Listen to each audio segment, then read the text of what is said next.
Hands can do incredible things. Now they can even help save a life with hands-only CPR.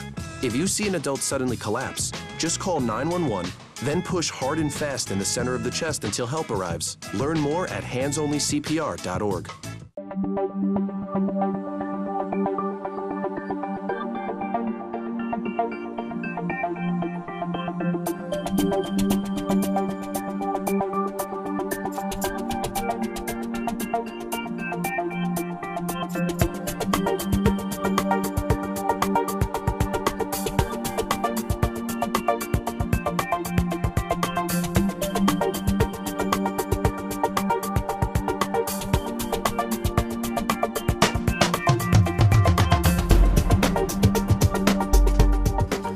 Welcome to This Week with Sheriff Dave Phalen, a weekly program here on LSN Television, Channel 9, Time Warner in Lancaster, and also our friends at 90.9 FM, WFCO Radio. Each and every week we're with you with guests from within the Fairfield County Sheriff's Office and the community at large, and do appreciate you, the listeners and viewers, each and every week. This week's special guest, Chris Walker. Good to see you, Chris. Thank you. Welcome. And Chris Walker is actually our Deputy of the Year, and you've got kind of an interesting story. Deputy Walker and myself, we've gone to a few banquets, and he gets honored in different parts of the county being the Deputy of the Year. But you started early on, right? I joined the Sheriff's Academy in my senior year of high school, and I was at the age of 18. And shortly after my high school graduation from Lancaster High School, I graduated the Sheriff's Academy. Well, I'll tell you, I can't think of many people that started their career at 18 years old in law enforcement. And I kind of think back myself, and I know you've heard me say this at awards banquet. When I was 18 years old, I don't think you'd want to have me with a gun out going to people's house and stuff. Was that tough? Because at 18, you probably looked like a pretty young guy. Absolutely. Back up in my career there, I joined the Army when I was 17, and between my junior and my senior year of high school, I went to Fort McClellan, Alabama for my first installment of basic training. And then I graduated from the academy, and then I went through MP school, once again at Fort McClellan, Alabama. So I had my head on square a little bit, and but when I was 18, I did have trouble buying ammunition. Okay. So. And there was times where my mother had to buy my bullets for me, but that was just part of growing up, I guess. Now, so your whole adult life then has been with the sheriff's office. Yes. So was it tough, maybe even with some of the older deputies when you came in and kind of giving you a little bit of problems, or did it all go pretty well? Well, I mean, to be honest, they treated me like a part of the family. There were some deputies that didn't think, this kid ain't going to last or anything, things like that. But I had to prove myself, and I think now that 14 years into my career, I've kind of proved myself. Yeah, like I said, I don't know that too many people in law enforcement start at 18. So I think it speaks volumes about you just having that maturity level at that age and being able to do that. So tell us a little bit about your career. Where did you start out? I started out in the jail when I got hired for full-time. I spent a year as an auxiliary. Then the summer of about 2000, I was assigned to the patrol division, and that's where I spent the rest of my career, was in the patrol division. I also picked up extra responsibilities like SWAT training, SWAT, and firearms training as well. Yeah, and you are one of our firearms instructors, and again, I do congratulate you on being Deputy of the Year. And for our viewers and listeners, the Deputy of the Year is actually typically what happens is a supervisor or someone writes a letter recommending an individual, and typically there's a number of deputies that are candidates for that office, and it goes before an awards committee, and so you were selected. So that's pretty neat being selected by your peers as part of that. And I'm humbled by it. I really respect each and every one of the guys and gals that I work with, and if it wasn't me, there's 90 other guys in there that deserve this award just like I do. Yeah. Now you always look sharp, and I think maybe that military background took care of some of that, and you stay in shape. Yes. Well, tell us a little bit about the SWAT team. What is your responsibilities in regard to the SWAT team? Well, each member has a assigned task responsibility. myself and Deputy T.J. Strawn are assigned into the training, setting up the training division, or the training part for the SWAT team. So we go through a year of training, we set it all up.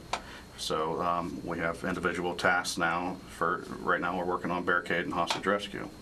So that, and I helped Sergeant Collins with the firearms aspect of things, you know, because he has to qualify too. He's not the only one that's going to be, he's not the only one that gets to run the range. So, so being a firearms instructor, what type of for our viewers and listeners may not understand, what does a deputy or police officer have to do every year to maintain their qualification status? Well, now we have a new set of course through APATA, but each year, annually, police officer, deputy sheriff, state highway patrol trooper has to go through a series of exercises that's designed by the Ohio Police Officers Training Academy. And they have to score in an aggregate system and score at 80% or above. And if not, then they probably won't be police officers very long. So they have to have a minimum score to even maintain their status. That's correct. So how did you become an instructor? How does that work? Well,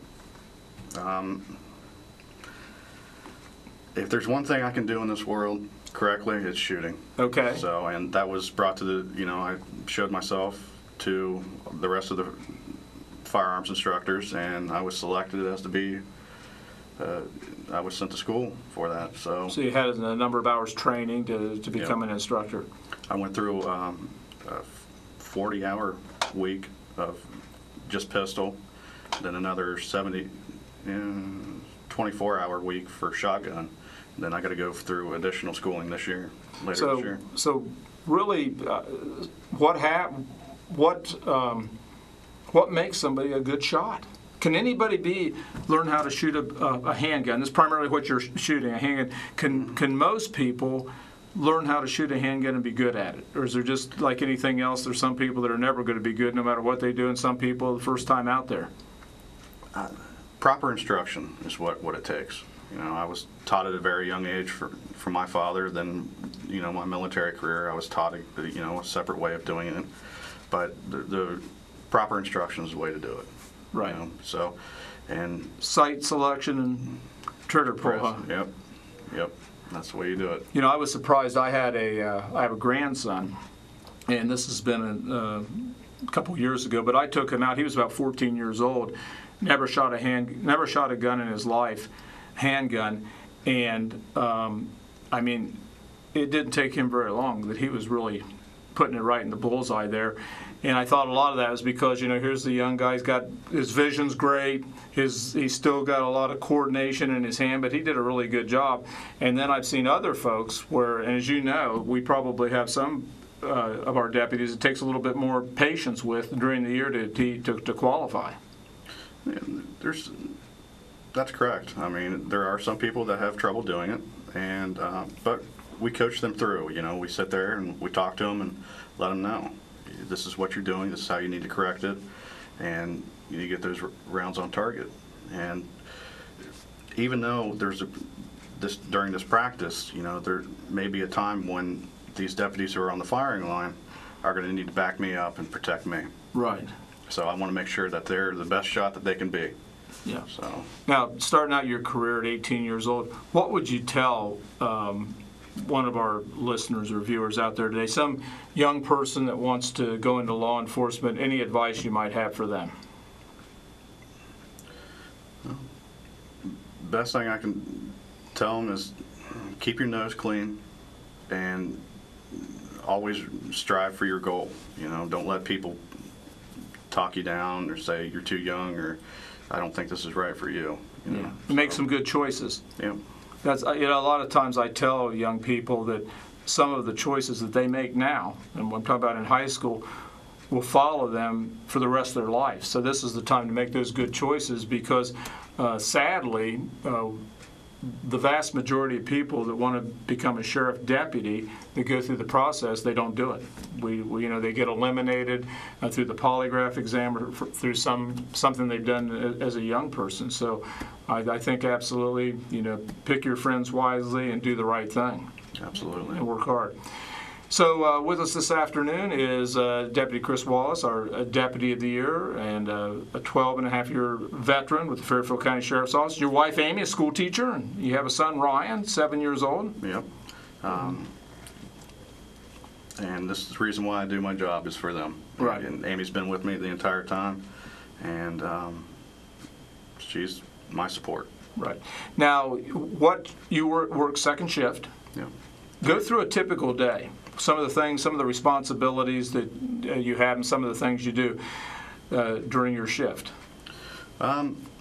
Initially, we'll start out through a 10 to 15 minute roll call. We've instilled roll call training now, so a deputy once a month who is assigned to our shift will do a task subject, whether it be policy and procedures or building clearing or going over traffic crash stuff. And so after that's done, grab our cars, load them up, get them washed, and go out on the street. And usually a night can be anything from a slow one-call night to you're handling 12, 14 runs a night. It just all depends, and weather's a good factor in that. And it's just, you never know what to expect when you go out. Now, is there one sector that you're assigned to typically? Yeah, I've been assigned to District 12, which is the Greenfield and Bloom Township areas. Mm-hmm. I love that district. Love working for the people, the residents there.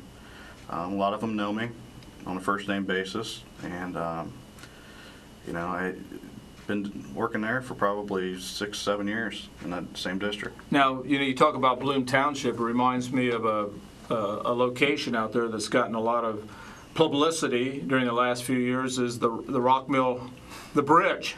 What goes on out there? That's kind of an interesting story. Well,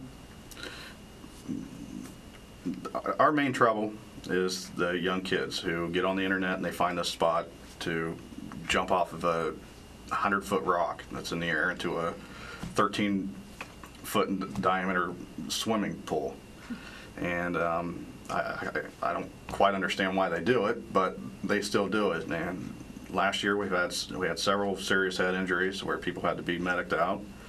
And we have young kids that also bring alcohol down there and drink and party, have a good time down there. And it's not the place to do it.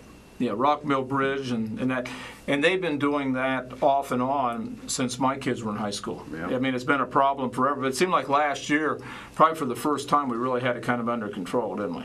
Yep, and we're also going to be actively enforcing that area again this year that's coming up. And my goal is to have no injuries down there. I don't want to see anybody get hurt down there at all. And the place is designed to just be viewed, right. Not abused. Yeah. So typically, if somebody's down there and they're jumping in the water, what can happen to them? They can be arrested for trespassing. Okay. And there is signs up, and so citations will be issued, or people are going to be arrested. So stay away from that area. Absolutely. For your own safety. If you're down there jumping, I will arrest you. You'll get right after them, huh? Yep. Now, during these, we got a couple of minutes left here, but during the 12-and-a-half years you've been with the sheriff's office, is there any particular call that comes to mind? I know you've been on hundreds and hundreds of calls that you can kind of say, wow, what happened here? Kind of a situation, whether it be a car chase, whether it be an apprehension of a suspect, anything that comes to mind that you want to share with us? Well, like you said, there's hundreds and hundreds of calls that I've been on, and the one that really sticks out happened about a year and a half ago. Was a guy up in Hill Road area was firing off shots at his employer because his employer found him breaking into the house and stealing beer, so he started shooting a shotgun at him. And while we were en route, he took off, and another deputy found him, and he took off from the deputy, and the deputy lost him. But shortly thereafter, we started getting a bunch of 911 calls about a crash, and the guy had crashed there outside of Lithopolis and got ejected. And so, this call really showed how teamwork comes together through the sheriff's office, because you had two different scenes. You had the initial criminal scene, and then you had the traffic scene, and we came together and worked both scenes, and were able to clear it up and get this guy apprehended. Good job, good job. Well, the clock on the wall says we've got to go. I'd like to have you back next week and talk about a number of issues, maybe home safety, maybe some things people can do to keep themselves safe if they're out and about in our community. So if you can join us next week, I'd appreciate that. Absolutely. Well, we've had with us this afternoon Chris Walker, who is the Deputy of the Year with the Fairfield County Sheriff's Office, a 12-and-a-half-year veteran, and certainly I'm very proud of him, and certainly all the men and women of the Fairfield County Sheriff's Office. If you're out there driving, buckle up. I appreciate you, our listeners and viewers, especially the folks here at Fairfield Christian Academy that produce and put this program together each and every week, and certainly to you, the listeners and the viewers, and the folks at Time Warner and also 90.9 FM. Until next week, same time, same place, God bless, and we'll see you right here next week.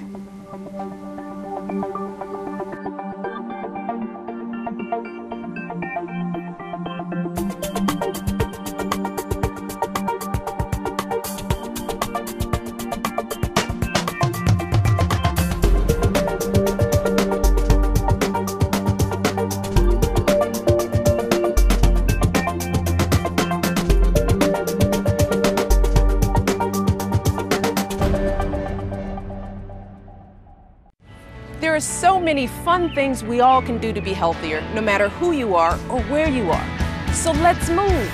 Oh, here we go. Let's stretch in the grass. What a play! Let's play tag. Wow, unbelievable.